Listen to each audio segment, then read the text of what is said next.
o meu nome é Luísa Schmidt e junto com a Carla Gomes pertencemos ao Instituto de Ciências Sociais da Universidade de Lisboa e é um prazer estar aqui para fazer esta apresentação. Começando pelos riscos costeiros, nós sabemos que hoje estamos numa corrida contra o tempo e no fundo o que nós temos verificado é que as previsões de subida do nível médio do mar têm sido dramáticas. Os eventos extremos atingirão anualmente muitas costas até 2050 e quase 2 mil milhões de pessoas vivem na zona costeira, onde se situa metade das megacidades do planeta. E, portanto, estamos num momento de aceleração, além de que o oceano está a ficar mais quente. No caso português, já há estimativas dos riscos costeiros, há um cenário, o cenário A, que considera o nível médio do mar, sem contar com os temporais, e que já prevê que em 2050 24 mil edifícios estarão em risco, em 2100 serão 32 mil. Um cenário mais dramático, já considerando a ocorrência dos temporais da costa, é mais pessimista e prevê em 2050 35 mil edifícios já em risco. Ali no mapa pode-se ver a linha de erosão, do risco de erosão. A tempestade Leslie ocorreu em Portugal em 2018 e provocou inúmeros estragos. Esta é outra, a Costa da Caparica, são duas perspectivas do mesmo lugar, quando houve em janeiro de 2014 um grande temporal. Em Portugal tem uma proteção da zona costeira cada vez mais cara, é o terceiro país com maior dependência de fundos comunitários e ações normais da despesa com a proteção costeira na Europa, e nós vemos na linha azul as obras pesadas de proteção costeira e depois a linha laranja, a alimentação artificial com areia, que também tem sido utilizada nos últimos anos, bem, mas é extremamente onerosa. Quanto à percepção dos portugueses relativamente às alterações climáticas, o que verificamos é que, sobretudo a partir, digamos, deste século, não é? Mais ainda de 2008, tem havido uma progressiva preocupação com o problema das alterações climáticas. Os níveis de preocupação são muito elevados, há baixos níveis de negacionismo em Portugal, os jovens mais preocupados e informados, em geral, uma percepção negativa face às políticas públicas, que as pessoas consideram incipientes, fragmentadas e mal comunicadas e debatidas no que respeita às políticas públicas sobre alterações climáticas, mas uma vontade grande de participar nas soluções. Este é outro inquérito que foi feito muito recentemente pelo European Social Survey, onde se verifica que os portugueses são aqueles que estão neste momento mais preocupados com as alterações climáticas, logo seguidos espanhóis. De qualquer maneira, a tendência ali, o amarelo escuro e o amarelo claro, mostram que a preocupação está instalada entre os europeus de uma maneira bastante veemente. Quanto às políticas de adaptação, nós sabemos que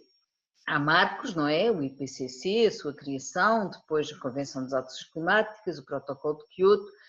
e sobretudo neste século nós temos a Estratégia de Adaptação das Alterações Climáticas da União Europeia e o Acordo de Paris, que foram marcantes. Do ponto de vista da mitigação, o roteiro para a neutralidade carbónica é muito importante e em Portugal foi feito em 2019, e o PNEC, o Plano Nacional de Energia e Clima, também na mesma data.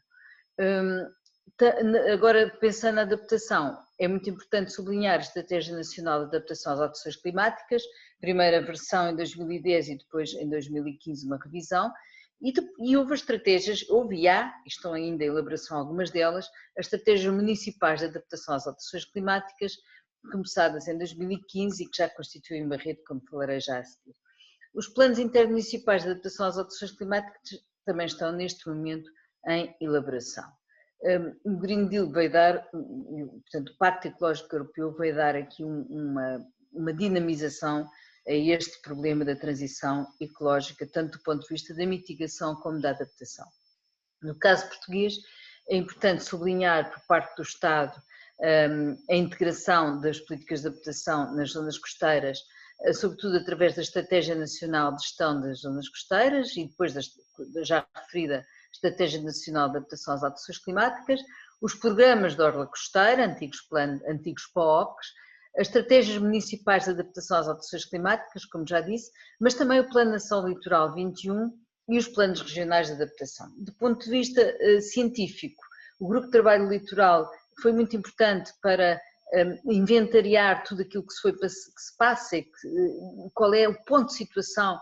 nas zonas costeiras em Portugal de norte a sul. Projetos interdisciplinares também têm sido importantes nesta área, integrando a perspectiva das ciências sociais e das ciências naturais, e depois também já temos um sistema de monitorização da zona costeira, o COSME, desde 2019. Do ponto de vista dos cidadãos, como já referi, há uma preocupação social crescente e também já há experiências participativas e envolvimento social muito importantes e que têm mobilizado as pessoas. E é sobre isso que falarei agora neste terceiro ponto, sobre as metodologias participativas. No projeto Change, que decorreu até 2013, foi um projeto interdisciplinar, pioneiro e sob a adaptação das zonas costeiras, em parceria com as ciências naturais e ciências sociais. Houve cenários locais que se desenharam como motor de envolvimento dos stakeholders, que depois os discutiram, os debateram e encontraram soluções. Também o Clima Adapte Local foi um projeto com o envolvimento dos municípios e das comunidades intermunicipais e conseguiram-se fazer 26 estratégias municipais de adaptação às alterações climáticas e criar uma figura que são os conselhos locais de acompanhamento, que foi uma maneira de conseguir que os agentes sociais, que os stakeholders continuassem a monitorizar a aplicação das estratégias municipais de adaptação às alterações climáticas. Também, no caso, o Plano Intermunicipal de Adaptação do Algarve, que trabalhámos, e estamos ainda a trabalhar na Estratégia Municipal de Adaptação